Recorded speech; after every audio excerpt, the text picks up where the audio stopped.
So my name is Katelyn, and I am a mastectomy patient with a family history of breast cancer, and am also the accidental author of a medical resource book called Beauty After Breast Cancer, which came about from having one foot on the nursing line. I'm a nurse over at Ashland Community Hospital in the ER currently, have been in critical care for 16 years now, and the other foot on the patient line, which has given me a very unique perspective of, from the medical standpoint, what we're trying to do for patients, and from the patient standpoint, where we're missing. This led me to want to create the resource book I wish I'd had as a patient. It started out as a trifold brochure. I thought that'd be perfect. Submitted it to the American Cancer Society. They said no thank you, because it was just one person's story and it wasn't relevant enough to put the effort into making this a broad sweeping resource. So I went back to the drawing board and asked, how many people's stories will it take to make this relevant? 38 different breast cancer patients were interviewed, asked, what is it that you wish you'd known? What is it you wish you'd been told? Of the things you were told, what was most important to you? And those stories, those tips were put together with medical information, put in English, and bare-chested portraits of real people present in life beyond cancer, where instead of seeing just the little torso shots in the doctor's office, you got to see real people, real surgery results, showing a wide range of bodies, ages, and life beyond cancer. And that is what Beauty After Breast Cancer is. Now, when I say Beauty After Breast Cancer, I'm not actually talking about just stepping back into a feeling of physical attractiveness. Every one of us, I think, has had a moment where we felt truly beautiful, a moment where we felt strong, a moment where we felt confident. When I say beauty after breast cancer, what I'm referring to is being able to step back or step forward into a time in your life beyond the breast cancer diagnosis where all of those things become possible again in your life. A couple months back, I stumbled across this quote. We delight in the beauty of the butterfly, but rarely admit the changes it has gone through to achieve that beauty. A beautiful quote from a beautiful lady, Maya Angelou. And then I stopped and I gave this a little bit more thought. What a load of crap.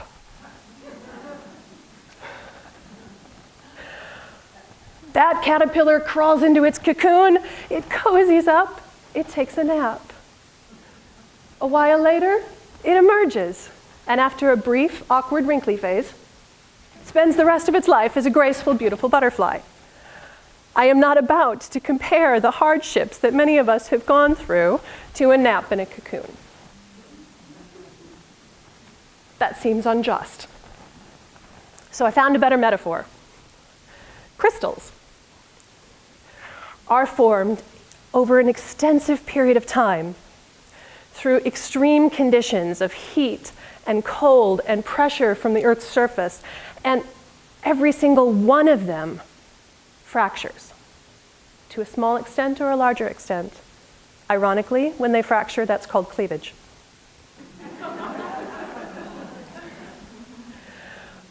But I can say that the crystals that I'm drawn to are those that have those fracture lines. They're the ones that have held themselves together in spite of major flaws and cracks and prisms that have burst into the center of them. And I feel the same way about the crystals as I do about people. Perfect people are boring. We are made stronger, we are made more interesting by the trials that we go through. I'd like to tell you just a little bit about my background, and then with cancer specifically, and then I'd like to talk a little bit more about your background with cancer. My family has an incredibly strong genetic link. Some sort of error somewhere in that DNA coding that causes very early and very aggressive breast cancer in the women in my family.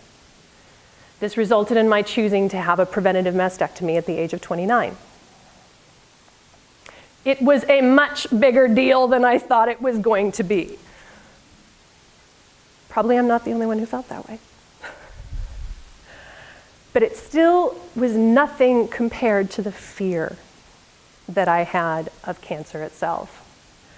And this photo is representative of the single most terrifying concept in my life, which is that at one point in time in my future, I was going to form this perfect family. And then sometime soon after that, I was going to leave them when they still needed me. And for those momentous occasions for my children's lives, I was going to be that bouquet of flowers at their wedding, as this was at my wedding with my mother. That idea terrified me. And it was worth anything I could do to make sure that I was still going to be there for my children, even though I didn't have them yet. Do you know the kind of fear I'm talking about? Yeah. This is a quote from one of the ladies in the book. I heard the words, "You have breast cancer," and I heard my death sentence. It's not the reaction that everybody has. I think all of us go through that fear of, am I going to lose my life to this disease? And that's then followed by, am I going to lose myself to this disease? The car wreck analogy seems very appropriate to me. You're just driving through life, minding your own business, when all of a sudden you are struck and everything in your life in that moment changes. Your financial state changes. Your social state changes. Your ability to perform your job changes. Your overall health status changes, which has an effect on everything. And to that moment of crisis, we are saying, here, quick, process this medical information that probably makes very little sense to you and do it quickly. We need to make decisions. This is one of the biggest problems, I think, with the way that we are reaching out to breast cancer patients from a medical perspective. Nobody who's in a state of crisis processes information well. I might as well run up to that staggering person who just climbed out of that vehicle from their car wreck and say, here, have some brochures, and which hospital do you want to go to, and who do you want your surgeon to be? For all the ability that they're going to have to process it in that moment. Information is not knowledge. What you need at that moment is knowledge, but it needs to be done in a fairly easy to process manner. This is not what I qualify an easy to process manner. Holy cow, I just for kicks Googled in breast cancer resources and came up with 63 million results.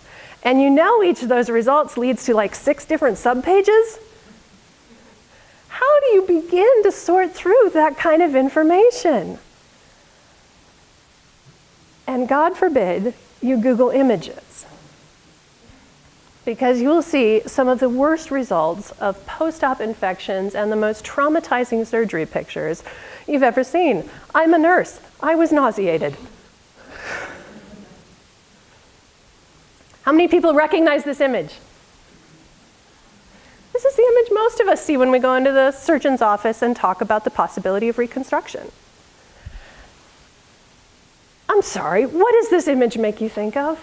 Really, give me words. Surgery. Clinical.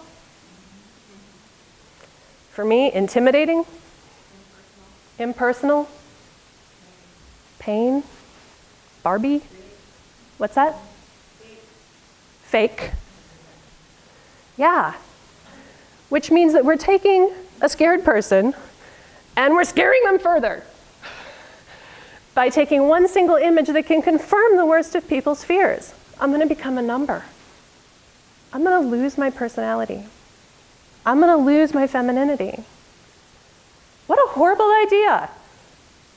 And yet, from the medical perspective, again, this is a good surgical result. And it's protecting the person's privacy. I understand why, from the medical perspective, this is a good photo. And I understand why, from the patient perspective, this is horrible. Which is why it has disaffectionately earned the nickname the mastectomy mugshot. I am hard-pressed to describe it better. This is the photo or photos like this that I saw when I went into my surgeon's office and asked for an explanation of the surgery I'd be going through as a single woman at 29. And I had a really hard time integrating this with my own body concept. And I had kind of a grasp of surgery, and I was still ready to move forward because, again, fear, overwhelming fear. We're good. Well, understanding or not, I'm going to continue onward. And if you've got a good surgeon, if you've got somebody who's connected into the community, you might be lucky enough to also be introduced to another patient who's gone through a similar surgery.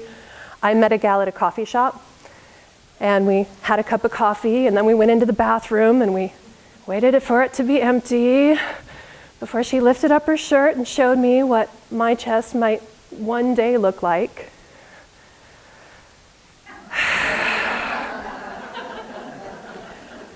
Helpful, yes. On the other hand, it also felt intensely seedy. There's got to be a better way that we can do this. Because what I discovered is it's not a simple body-altering surgery. This means so much more. There's a lot more difference between these two photos than the pose. It's a little bit dark, but you kind of get the idea. And up in that corner is written the word angel in lipstick. Because as I'm looking in the mirror at myself, looking pretty intensely disfigured to my mind, I wrote that up there to remind myself that my family, those who had died from this disease, were looking out for me. And I wrote that to remind myself that working as a pediatric intensive care nurse at the time, who I was to all of my patients and all of their families meant so much more than what my chest looked like physically. But I found that I had to remind myself of that every single day. Which is why there's also a mug of something alcoholic on that counter. It was a bigger hurdle than I thought it'd be. There were a lot of questions that came about from that. Am I still attractive? Am I still me? How in God's name am I going to explain this to the men I'm dating? And numerous other questions.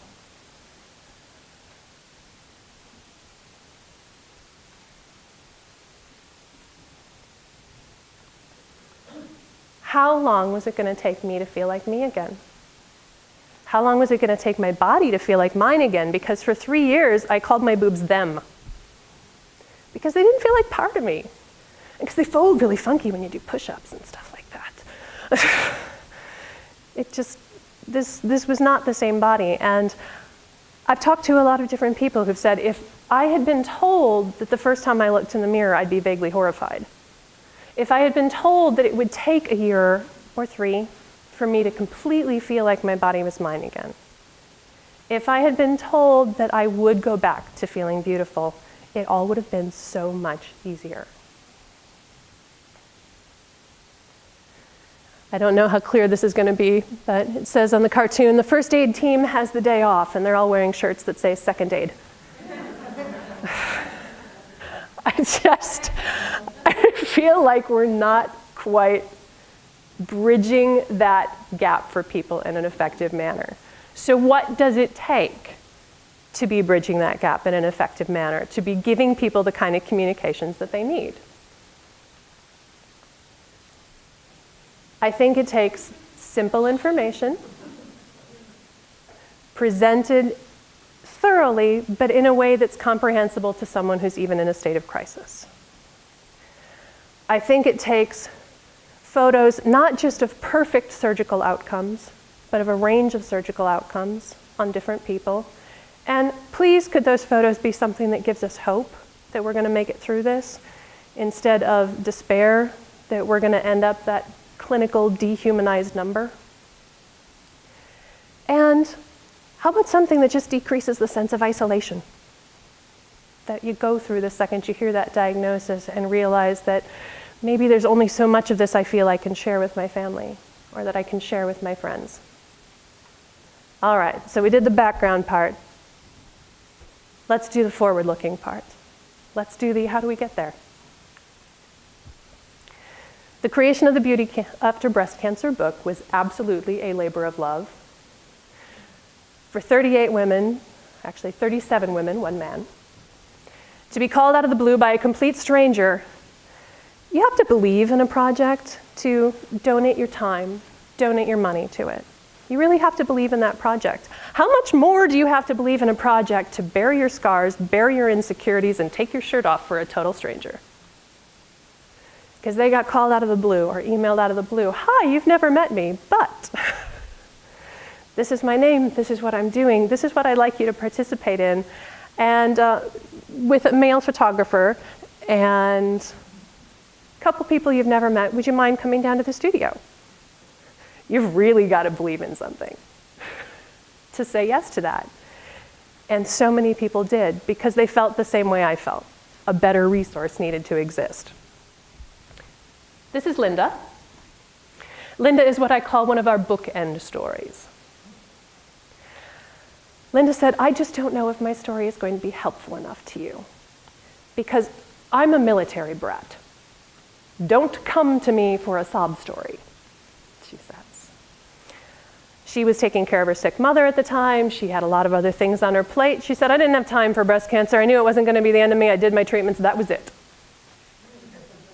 She's one extreme of how people handle this because there's a whole wide range of, guess what? Whatever you're feeling in this is normal. On the other extreme ended up being someone that Linda found out later was participating in the book. It's a very close friend of hers. That person is Kitty. Kitty said that line you saw earlier. I heard my diagnosis and I heard my death sentence.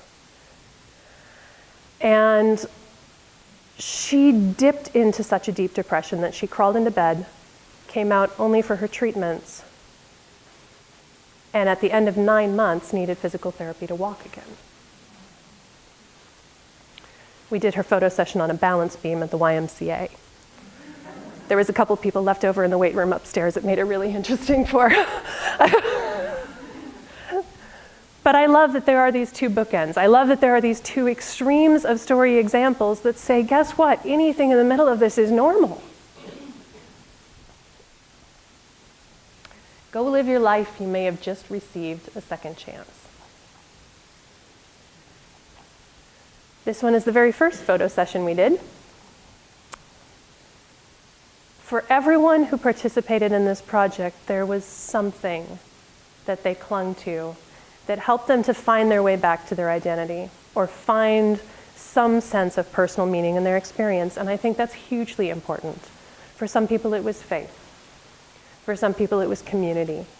For some people, it was outreach, helping others. For me, it goes back to that story. I was so terrified of losing my family. By the time I did this book and did the photos, I had 2 kids, one of whom wouldn't stay in the hot water, and was making horrible faces at the smoke machine. But this, for me, is the crux of what helped me step back into my confidence. Because as a NICU nurse, teaching other moms to breastfeed was really hard. And seeing my husband take a picture with my first baby's hand curled up on my chest, it didn't matter. I would so much rather be there for my children than breastfeed them. Doesn't mean I don't miss the opportunity, but when you have that little core piece of what is my meaning, where is my personal strength coming from, then you have that to fall back on. And I think that's an essential piece of hanging on to yourself through the process of breast cancer. This is Laura. Laura is a charming, charming lady. And she had her going away boobie party in which they did booby prints with paint hung them on her wall. She had it all set up, booby favors. And she went through her surgery, and she was kind of horrified that first time she looked in the mirror. She said, "I have a splat. The only other scar I've seen has gone from side to side. It was very clean, it was very straight, and very straightforward. I have a splat. No one told me I could have a splat." This goes back into that showing people a range of surgical outcomes and not just that perfect ideal, because most of them don't come out ideal. And most of the time, it won't matter. Laura had planned on doing a reconstruction, and then she changed her mind. She said, "Never mind, I'm beautiful. I love my body, I love myself, I love my family, my community. Everything is solid and where it should be right now. I don't need to go through more surgeries." Found that sentiment pretty common in folks in the book as well, that either the reconstruction is really important to me in my image and I can't step back into myself until I do something, or I have seen enough of hospitals and nothing you can say will give me the incentive to go back if I don't have to. This is Mary. I adore this photo. Mary is one of the worst surgical outcomes I've ever seen. She has intense radiation burning along her chest. She's got a lot of divots and bumps and lumps. And every time I look at her photo, and every time I looked at her through these sessions, my eyes were on them. They were the cutest thing you have ever seen in your whole life. Silly goose, silly gander, silly goose, silly gander. And we'd say, "Okay, go ahead and give her a little kiss." And then we'd say, "Okay, stop, we can't see either one of you now." Mary helps remind me that that's who she is and not this. And Mary's story that she shared with us is all about the blessings that cancer brought into her life. It pulled her closer to her brother in the years that she was going through her treatments. Her brother ended up dying just before her last chemo appointment. And she said, "If it hadn't been for my breast cancer, I never would have gotten to spend that time with him. I never would have gotten to know him the way that I did before I lost him." Her viewpoint is a little unique in its complete and total faith and strength. But I know a lot of people get strength from their faith. And a lot of people get strength from finding gratitude in those small moments. Silver Linings Playbook, one gal referenced in her story as saying, this book helped me to remember to find little tiny things that I could be grateful for in each day. And the more I journaled about these things and the more little tiny moments I found to be grateful for, the stronger I felt. This is Robin. Robin also had the same type of radiation scarring that Mary did. And she also had the same divots in her chest wall. Mary was okay with it. Robin was absolutely not. Everyone's experience is so unique with this disease and with the body changes that we go through as a result of this. And Robin said, "Every time I look in a mirror, all I see is what cancer did to me." And so she went to her cousin's tattoo shop and had this custom, amazing dragon tattoo free-handed to follow the lines of her scar. She was absolutely horrified when the tattoo artist put this red ridge line directly over the scar. This tail follows the ridge line of the scar. And then she said, but when he was done, it was so the right thing to do, because now every time I look in the mirror, I see what I did with cancer. One of Mary's biggest strengths came from her son, who did an art project for his final year at the art college that was a portrait of his mom, which he entitled Mother's Milk. And he said, because inasmuch as she gave me nourishment and strength through breast milk when I was a baby, she has given me exponentially more nourishment, more strength, through watching her go through this process with the courage that she has. This is Tony. Tony Tony said, I need something to flash again. I like flashing people. I need something worth flashing. Took 4 weeks for my son to stop flashing everybody after she left my house for her photo session. Tony asked her husband in the shower one day, what will it take for you to touch me again? She said, I don't think he was turned off. I don't think that he was at all put off from me. I think he was worried about hurting me. And her husband answered, what about a tattoo of a nautilus shell? And Tony said, what? Turns out a nautilus shell had been kind of a symbol for them when they were dating. They had a t-shirt of it that they both wore. She said, why not? So she went in and she had a tattoo of a nautilus shell down on one side, and she designed the rest of it. She said, as I looked into the mirror, watching this tattoo artist draw his colors on me and seeing nothing in my body but a beautiful blank canvas with which to grace with his art, tears of joy and relief rolled down my face, and I stepped back into my body again. This is Molly Jo. As she sat there during this photo session, growling Austin Powers style at my photographer, she would take a break every 2 minutes and say, okay, but you gotta tell me if I look pissed off or just sexy. I'm not sure, I'm trying for sexy, but I think I might just look pissed off. Molly had a great surgical outcome, but that doesn't mean she didn't stumble and trip as she found her way back into her body again. So many of the women in this book wrote to us afterwards saying things like, I looked at your pictures, and that's the first time looking at those photos that I saw me, not my disease, not my surgery. I saw me. I found that to be true for myself as well. Part of the formation of this book came about because of my husband's photos of me, which was the first time I stepped back into my body. Looking at photos that didn't contain the lens of my grief, my self-consciousness, really helped me move forward in ways I didn't expect. This is Georgine, who says just the most inspiring, straightforward line I have heard yet when it comes to scarring. And she simply stated, I am a mass of scars. They tell the story of my life. From my gallbladder surgery to my C-section, my stretch marks from my children, my mastectomy scars. This is my life written on my body. And if anybody somehow thinks this makes me a lesser person, I don't care to know that person anyway. I said, yes, ma'am. Who said the only time she got with her new husband was where they were by themselves and outside of the household worth of children and chaos, and everything else was during her chemo appointments, so that became their date night. So we stuck Gina in a hospital room that I stole from Ashland, and we set them up with a date night. You can't really tell in the closer scene, but her coat is hanging off an IV pole back there. Girl is ready to go.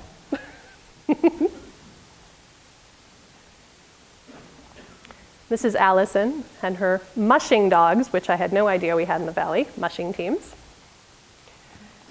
And she found her way back into that beauty again through some of the artistic tattoos instead of the reconstructive tattoos. Some people have chosen to do the 3D nipples, that kind of tattooing to step back into themselves. Some people have chosen to go more of the art tattoos.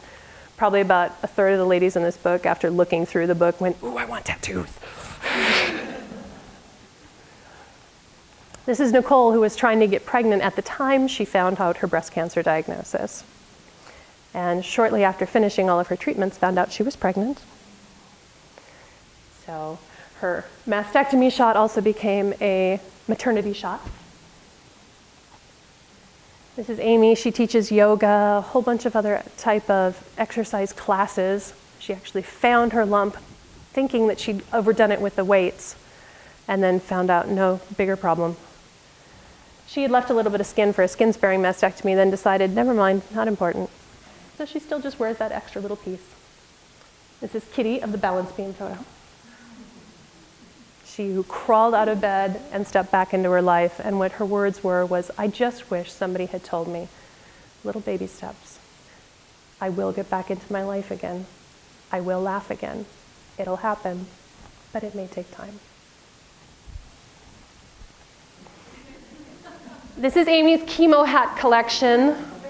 Okay, part of Amy's chemo hat collection. That's her chemo brain hat. Humor, especially inappropriate humor, I find is incredibly helpful as a tool as well. And this is Ashley, who is the youngest participant in the book at 27. And of all the people who really should have struggled with this, she's a professional model in LA. It's the only photo session where I wasn't sitting there with my shirt off too, making crack up silly, ridiculous jokes in the background, helping people relax. In this case, Joseph, the photographer, looked over at me after her first pose and he's like, wait a second, what do you do for a living?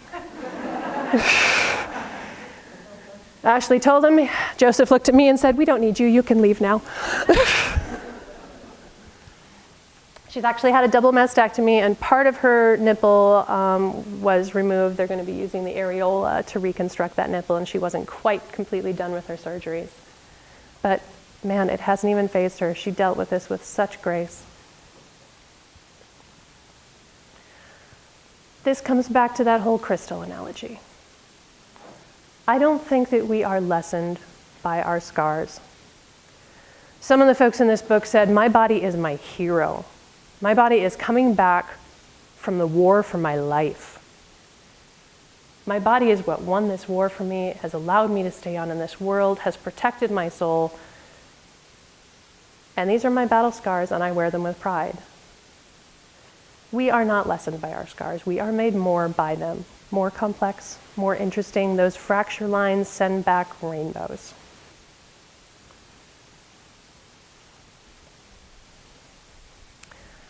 I'd like to take just a minute and ask if there's anybody who might have any questions or comments. And I've invited Gina to answer any of those as well, as she was part of this incredible project. The aim for this book is to send it into medical offices and breast centers throughout the world to be a resource book that gives people not just information, but hope. And on a table outside the door, I do have additional flyers and business cards that can direct you to the website for more information. There's also a couple books that you're welcome to look through when there's a break. But does anybody have any questions or comments? Yes? I just want to commend you for doing this. I mean, what a great resource. I would have loved to see something like this book, you know, when I started my journey. Mm-hmm. Yeah. Thank you.